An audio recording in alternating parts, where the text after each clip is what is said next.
Rishabh sir ನನಗೆ ಕಾಲ್ ಒಂದು 3 ಗಂಟೆ ಅನ್ಸುತ್ತೆ ಮಧ್ಯಾಹ್ನ ನನಗೆ ಕಾಲ್ ಮಾಡಿದ್ದು.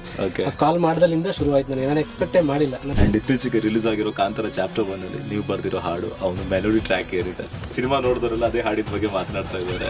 ರಿಷಬ್ ಸರ್ ನನಗೆ ಕಾಲ್ ಒಂದು 3 ಗಂಟೆ ಅನ್ಸುತ್ತೆ ಮಧ್ಯಾಹ್ನ ನನಗೆ ಕಾಲ್ ಮಾಡಿದ್ದು. ಆ ಕಾಲ್ ಮಾಡ್ದಲ್ಲಿಂದ ಶುರು ಆಯ್ತು ನನಗೆ. ನಾನು ಎಕ್ಸ್ಪೆಕ್ಟೇ ಮಾಡಿಲ್ಲ. ನಾನು ರಿಷಬ್ ಸರ್ ನಂಬರ್ ಸೇವ್ ಮಾಡಿ ಇಟ್ಕೊಂಡಿದ್ದೀನಿ. ಅವ್ರನ್ನ ಇನ್ನೊಂದ್ಸತಿ ಫಸ್ಟ್ ಒಂದ್ಸತಿ ಮೀಟ್ ಆಗಿದೆ, ಬೇರೆ ಒಂದು ಸಿನಿಮಾ ಪ್ರೊಡಕ್ಷನ್ನಲ್ಲಿ ವರ್ಕ್ ಮಾಡಬೇಕಿತ್ತು, ಬಟ್ ಅದು ಆಗಿರಲಿಲ್ಲ. ಸೊ ಸುಮ್ಮನೆ ಮೀಟ್ ಮಾಡಿಬಿಟ್ಟು ನಾನು ಹಿಂಗೆ ಕುಂದಾಪುರದವನು ಅಂತ ಹೇಳಿ ಫೋಟೋ ತೆಗೆಸ್ಕೊಂಡು ಬಂದಿದ್ದೆ. ಬಟ್ ಅದು ಅವ್ರು ನೆನಪಲ್ಲಿ ಇಟ್ಕೊಂಡಿದ್ದಾರೆ ಅಥವಾ ನಾನು ಈ ಥರ ಒಬ್ಬ ಕುಂದಾಪುರದವ್ರು ಲಿರಿಸಿಸ್ಟ್ ಇದ್ದಾನೆ ಅಂತ ಅವ್ರ ತಲೆಯಲ್ಲಿ ಇದ್ದಾನೆ ನನಗೆ ದೇವರೇ ಗೊತ್ತಿಲ್ಲ.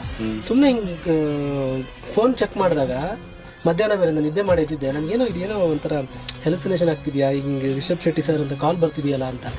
ನಾನು ಆಮೇಲೆ ಹಿಂಗೆ ರಿಸೀವ್ ಮಾಡಿ ಮಾತಾಡಿದಾಗ ಮಗ ಎಲ್ಲಿದೆ ಮಗ, ಅವರು ಅಂದರೆ ಒಂದು ಫಸ್ಟ್ ವರ್ಡಲ್ಲೇ ಮಗ ಅಂತ ಮಾತಾಡ್ಸಿದ್ರು.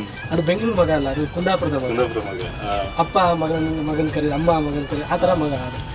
ಸೊ ಅಷ್ಟು ಆತ್ಮೀಯವಾಗಿ ಮಾತಾಡ್ಸೋಕೆ ಶುರು ಮಾಡಿದ್ರು. ಇಲ್ಲ ಮಗ ಒಂದು ಸಾಂಗ್ ಇದೆ ಕಾಂತಾರದಲ್ಲಿ, ಅದು ನಾವು ನಮ್ಮ ಒಂದು ಮಣ್ಣಿನ ಒಂದು ಪರಿಮಳ ಬೇಕು ಆ ಹಾಡಿಗೆ.